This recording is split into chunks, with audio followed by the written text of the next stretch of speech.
Bismillahirrahmanirrahim. Assalamualaikum warahmatullahi wabarakatuh.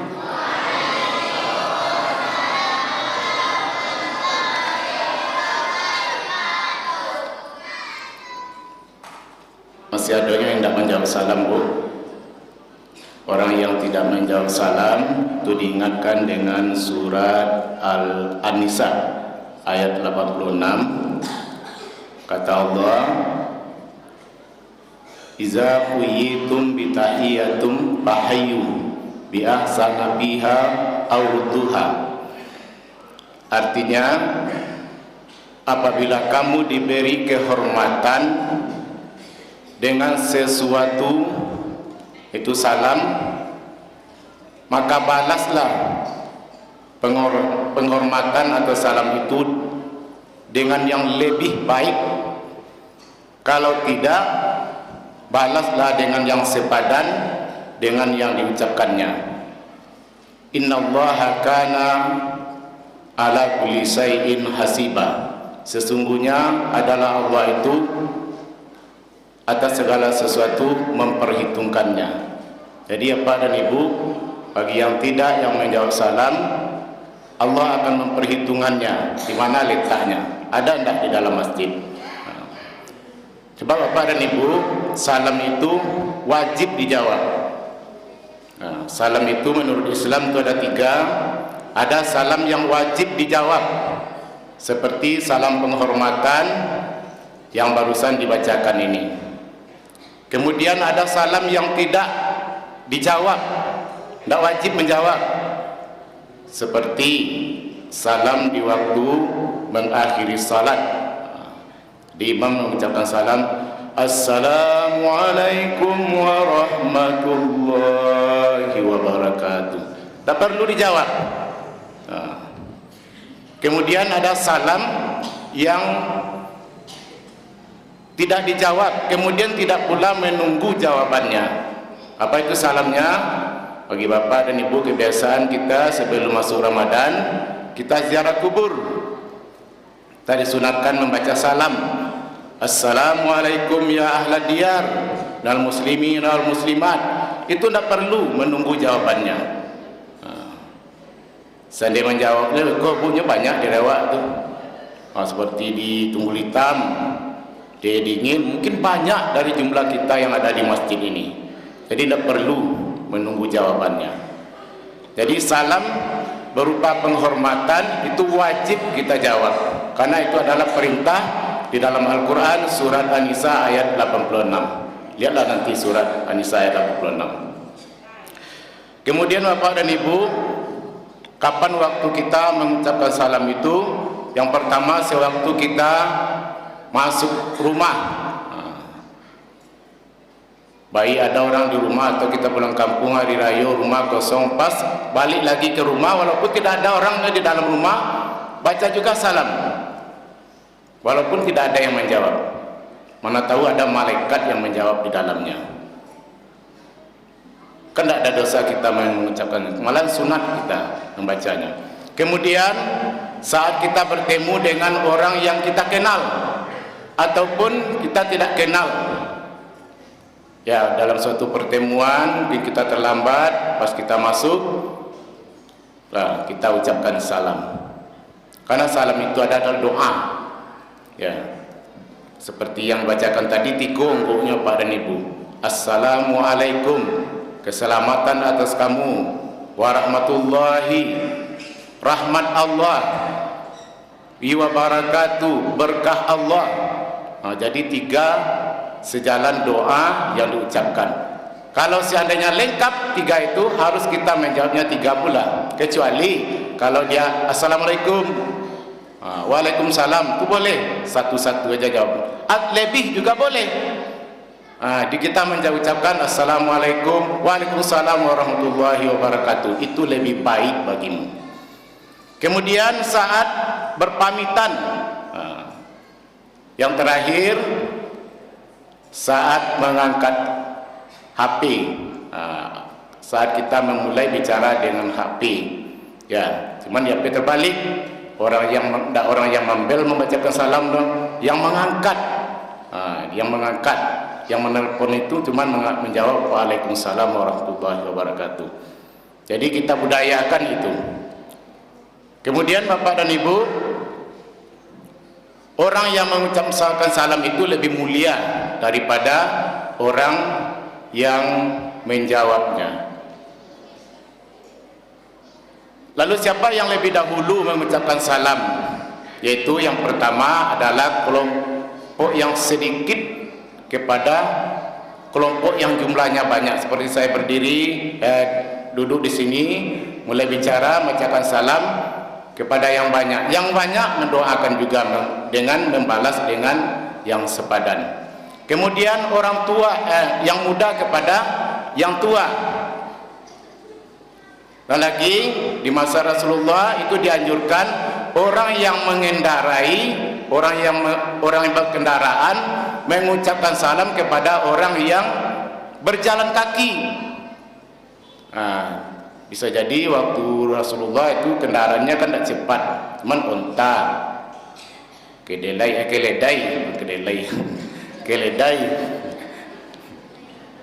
kedelai untuk dimakan ya. Kuda, cuma jalannya tidak begitu cepat.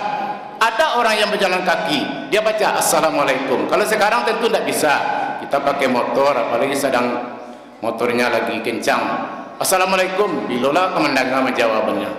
Cuma cukup dengan mengode klason saja, berarti dia melewat, petanda dia ada lewat di sampingnya.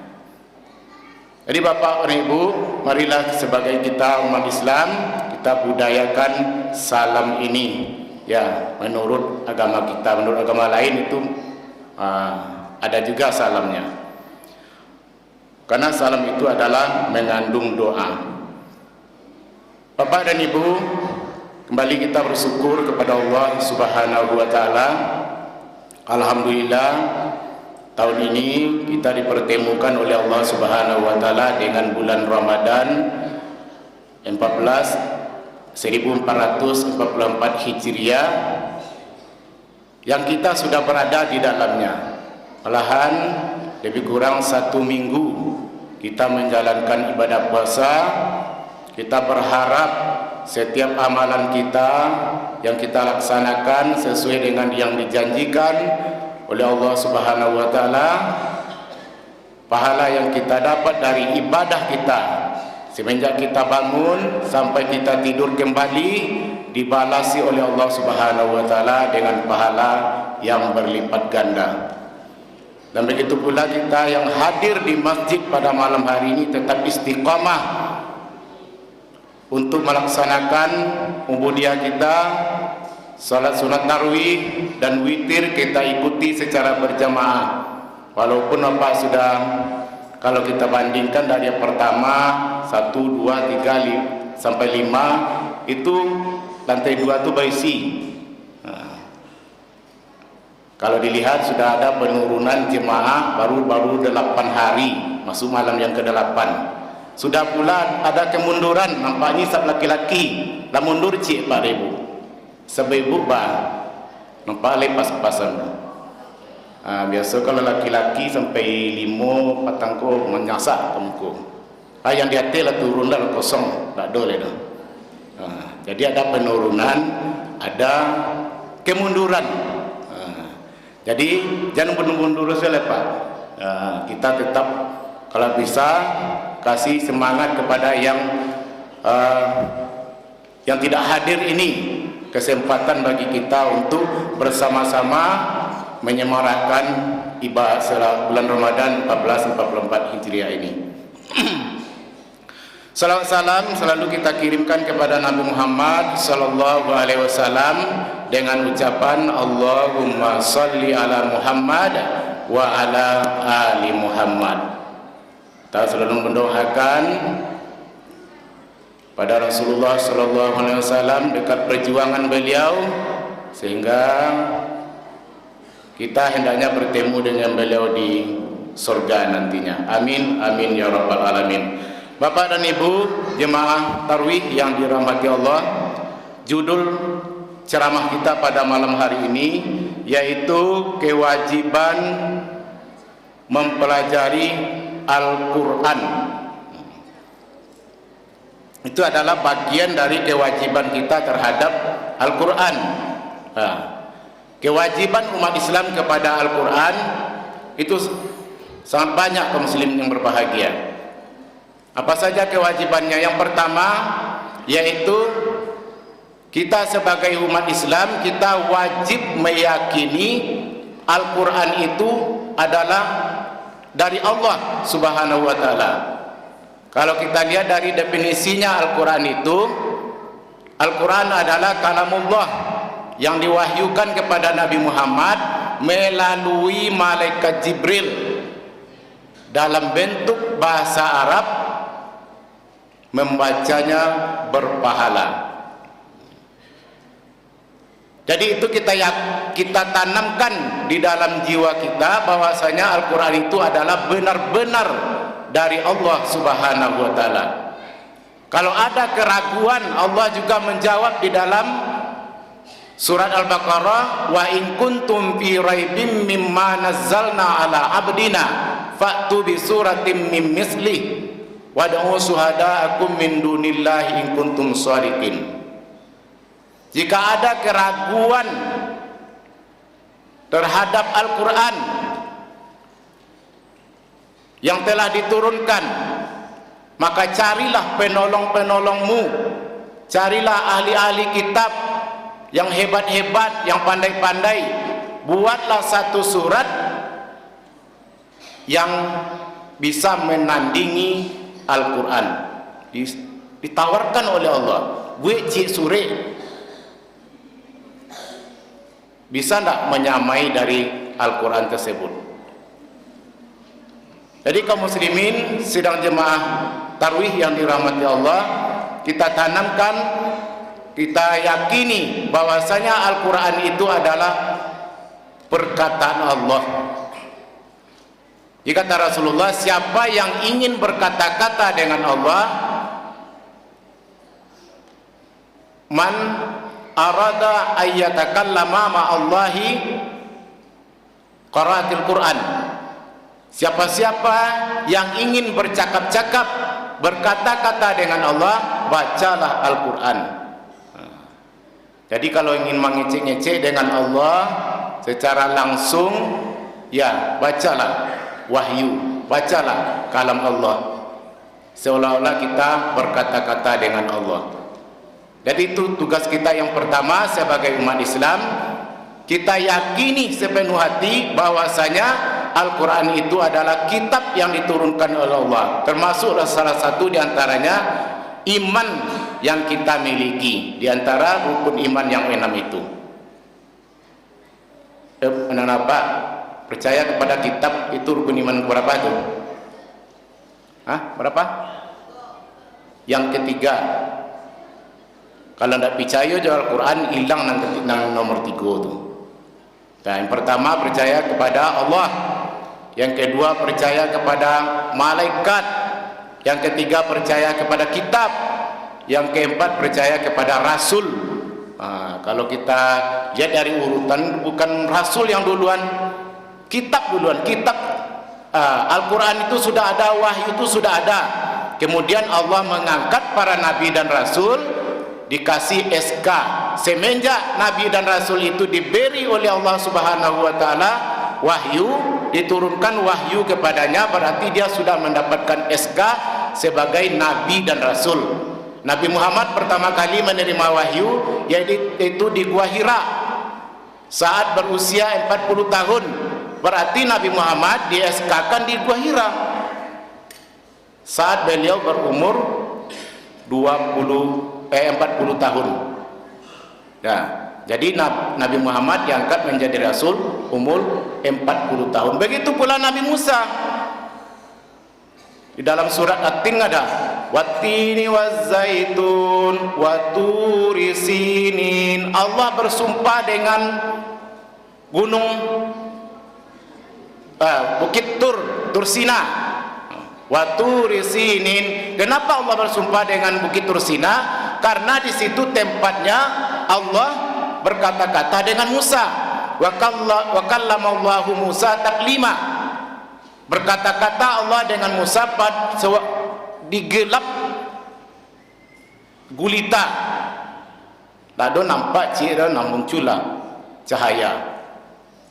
Dituruilah oleh Nabi Musa. Disitulah Nabi Musa berkata-kata dengan Allah. Di situ pula lah Nabi Musa diangkat menjadi seorang nabi dan rasul. Berarti Nabi Musa sudah mendapatkan tugas dari Allah Subhanahu wa taala.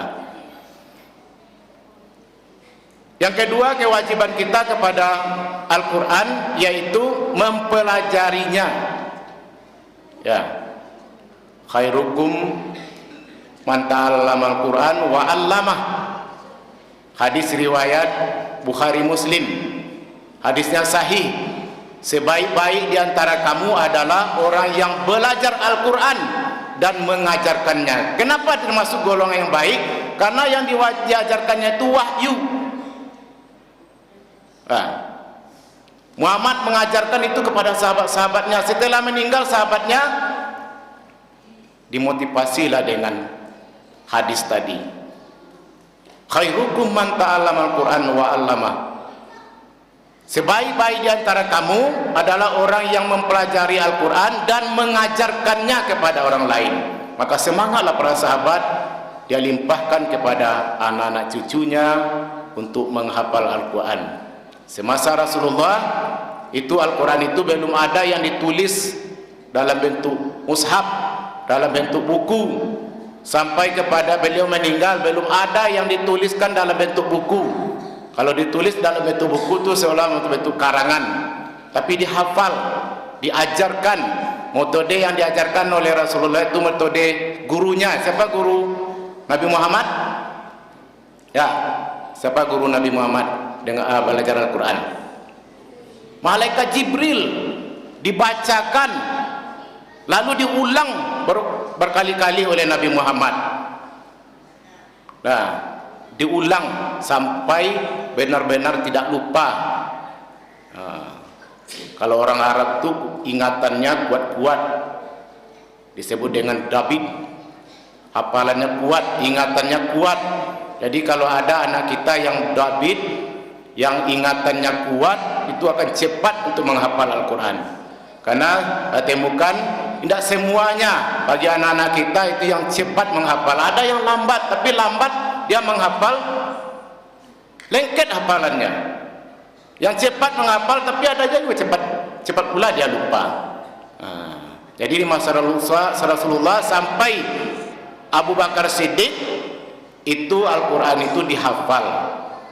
Setelah meninggalnya Abu Bakar Siddiq digantikan oleh Umar bin Khattab, maka timbullah ide-ide untuk membukukan Al-Quran ini supaya Al-Quran ini tidak hilang di muka bumi ini. Maka ditunjuklah Zaid bin Sabit sebagai ketua kelompok, sebagai sekretarisnya. Kalau dulu di satu menteri itu cari anggotanya, dikumpulkanlah Al-Quran itu. Al-Quran itu ada yang ditulis di pelapa kurma, ada yang ditulis di ukir batu-batu, ada di tanduk-tanduk, ya. Kemudian dikumpulkan, dibuatnya gudang C, dikumpulkan, lalu disusunlah Al-Quran itu, sehingga bisa kita baca Al-Quran itu dalam bentuk mushaf. Malam kini adalah Al-Quran dalam bentuk digital. Di HP waktu bisa di-download aplikasinya, kemudian bisa kita buka lembar-lembarannya. Tapi beda apa ini Bu? Yang mushaf ini tulisan dalam bentuk lembaran kemudian dibukukan. La yamassuhu ilal mutahharun. Jangan kamu sentuh Al-Quran itu melainkan dalam keadaan suci. Di bentuk Al-Quran yang bersentuhan langsung dengan kita. Kalau di HP beda lagi, tidak bersentuhan langsung dengan kita karena ini dalam layar. Itu bedanya. Bagi gesek-gesek itu nyanyo membalik-balik saja di dalam itu. mushafnya tidak kesentuh bagi kita. Jadi ada yang berpendapat bagaimana Al-Quran ada di dalam HP, lalu kita bawa ke WC, masuklah Al-Quran ke dalam WC. Ada yang berpendapat itu tidak masalah karena aplikasinya ditutup, kemudian lembarannya tidak kesentuh sama kita. Yang tidak dibawa, boleh dibawa ini dalam bentuk mushaf ini, dibawa pula ke WC. Kadang-kadang ada Al-Quran, kalau dulu bukan di HP, di Al-Quran saku, untuk praktisnya. Kalau kini kesempatan kita banyak membaca Al-Quran, ke mana aja Al-Quran ada sama kita. Lihat HP, baca Al-Quran, karena Al-Quran itu akan memberikan keberkahan bagi kita. Kemudian Bapak dan Ibu, tugas kita terhadap Al-Quran yang pertama tadi adalah meyakini Al-Quran itu benar-benar dari Allah, wahyu dari Allah. Yang kedua, kita mempelajarinya. Tak sempat awak mengajarkan kepada anak, serahkan ke MDA, kasihkan biaya. Jangan sampai menunggak-nunggak. Kadang-kadang ada jo Pak dan Ibu SPP anak mengaji, bertanya di kawan-kawan, baik malah di dalam kota, di pinggiran, ada yang 25.000 SPP-nya. Baralah ke gaji, bara gaji 300-nya. Masa guru mengaji 300 sebulan? Kadang-kadang keberatannya lah menunggak loh begitu. Anda gaji lah sampai 3 bulan guru mengajinya begitu. Memang Bapak dan Ibu, dia lillahi ta'ala mengajarkan, karena yang diajarkan wahyu, tanggung jawab dia. Tapi kita tanggung jawab sebagai orang tua tetap juga dipenuhi. Sebenarnya kita yang bertanggung jawab mengajarkan kepada anak kita. Sekarang kita serahkan kepada guru. Tentu tanggung jawab kita yang menyerahkan kepada gurunya tentu kita penuhi, karena butuh biaya operasional. Guru juga butuh transport untuk ke sini. Yang ketiga yaitu kewajiban terhadap Al-Quran itu adalah tilawah. Tilawah itu artinya membaca, dibaca. Kalau yang Al-Quran, tak boleh kita baca Al-Quran itu baca salah hurufnya dari awal sampai selesai, diam saja. Baca dalam hati, tidak. Yang tilawah itu adalah dibaca, tugas lidah. Tilawah itu dibaca, membacanya juga lidah. Baca per huruf sesuai dengan kaidah bacaannya. Tapi kalau tidak kita lapaskan, berarti bukan tilawah namanya. Jadi tilawah itu ada 3 macam. Yang pertama, tilawah dalam bentuk kita baca Al-Quran itu, kita lapaskan, karena setiap huruf yang kita baca itu, kata Rasulullah, akan diberi 1 pahala. Kemudian setiap huruf itu dilipat gandakan pula pahalanya 10 kebaikan. Jadi 1 huruf yang kita baca dari Al-Quran itu 10 kebaikan yang kita dapat. Kita cuma duduk jam baca. Kebaikan itu kan banyak. Kalau kita dalam keseharian kita, bisa jadi kita membersihkan, kalau ada sampah di jalan, ambil, buang, masukkan ke dalam tong sampah. Itu rangkaian 1 kebaikan. Banyak bapak-bapak dan ibu-ibu membawa pembukuan, sore-sore lah siap-siapkan pembukuan, antarkan ke masjid. Sampai di masjid baru selesai amal kebaikannya itu. Sama aja Pak nambah minum untuk Ustaz, disiapkan dari rumah atau di kadai sampai di sekolah, sampai dari rangkaian itu baru 1 kebaikan. Tapi sudah dibuat di latan saya di rumah, tidak ada kebaikannya. Dari Al-Quran, saat yang kita baca itu dinilai 1 huruf yang kita baca 10 kebaikan pahalanya. Apalagi kita mendapatkannya, membacanya di dalam bulan Ramadan. Allah akan melipatkan tanpa batas pahala ibadah membaca Al-Quran. Tanpa batas, tak 10 kebaikan, bisa ratusan kebaikan yang kita dapat. Jadi marilah kita tanamkan ke dalam jiwa kita, ada rutinitas kita untuk membaca Al-Quran. Bisa jadi waktu-waktu senggang, ada kesempatan daripada melamun, galau, bacalah Al-Quran. Karena orang yang membaca Al-Quran itu dia akan jauh dari penyakit hati. Hatiku bisa menimbulkan penyakit. Itu yang diragukan, yang dikhawatirkan oleh Imam Nawawi. Imam Nawawi itu adalah seorang ulama besar yang memegang Mushaf Syafi'i. Dia khawatir dengan umat Islam itu yang sampai 40 hari tidak pernah membaca Al-Quran, bisa-bisa hatinya mereka itu kotor, bisa hati mereka itu ada penyakit. Kalau hati ada penyakit, sangat mudah merespon dosa, merespon kejahatan, maka bacalah Al-Quran. Kalau sampai 40 hari umat Islam tidak ada membaca Al-Quran satu kali pun, dikhawatirkan hatinya itu ada penyakit. Tahu tidak penyakit hati itu, Pak dan Ibu? Banyak penyakit hati itu. Penyakit hati itu ada dua macam. Ada penyakit hati itu tidak dirasakan oleh penderita. Hatinya sakit tapi tidak rasuannya dong. Tak merasakan bagi dia. Seperti kebodohan. Dia contohnya kebodohan, dia bodoh itu artinya tidak tahu, tapi nya merasa pandai.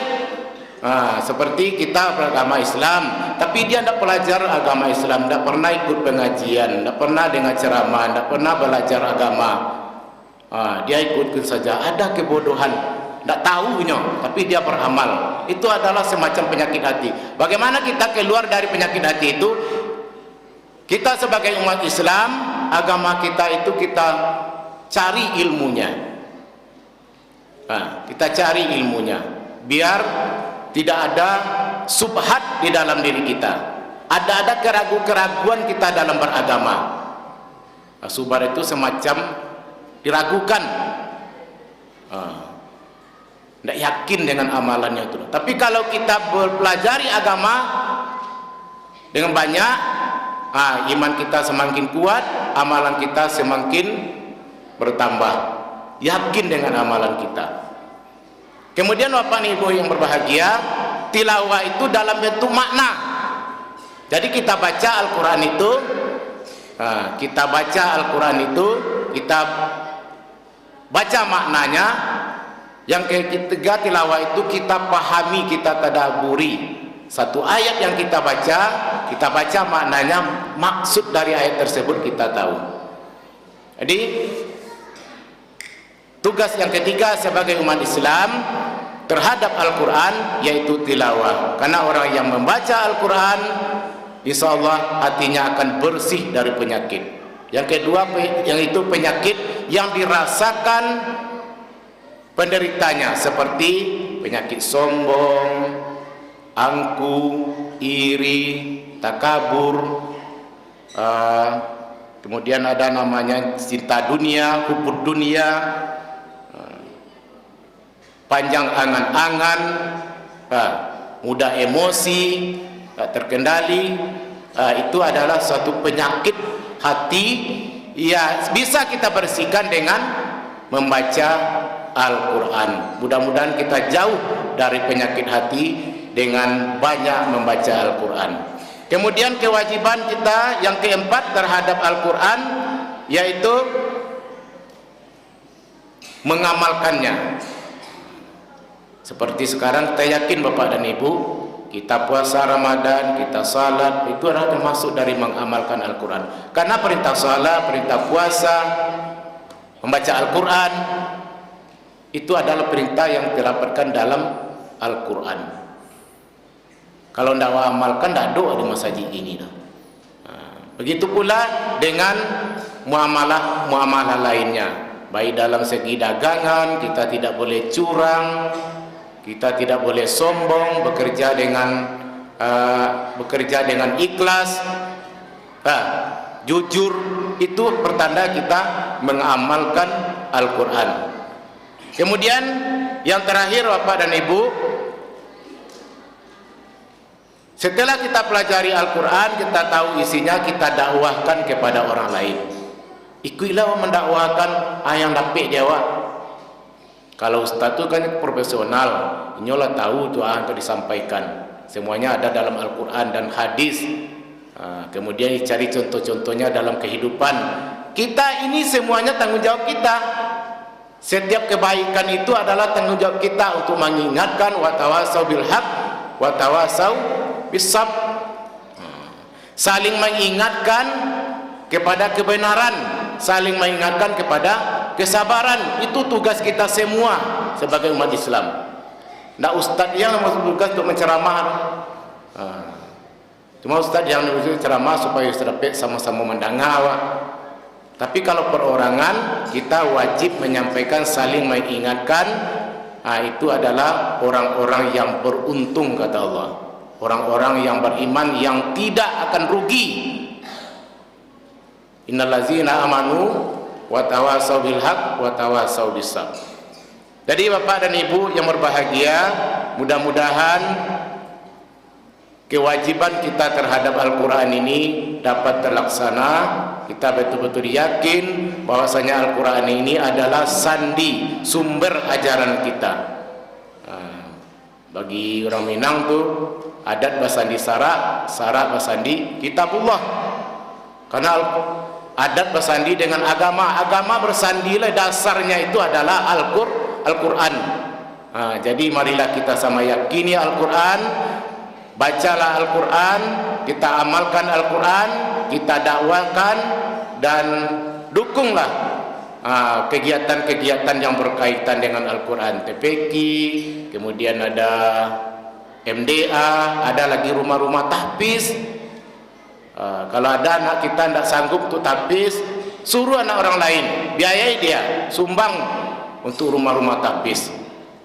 Karena dengan adanya tahfiz, Al-Quran akan terjaga sampai hari kiamat. Karena tahfiz itu artinya, hafiz itu artinya menjaga.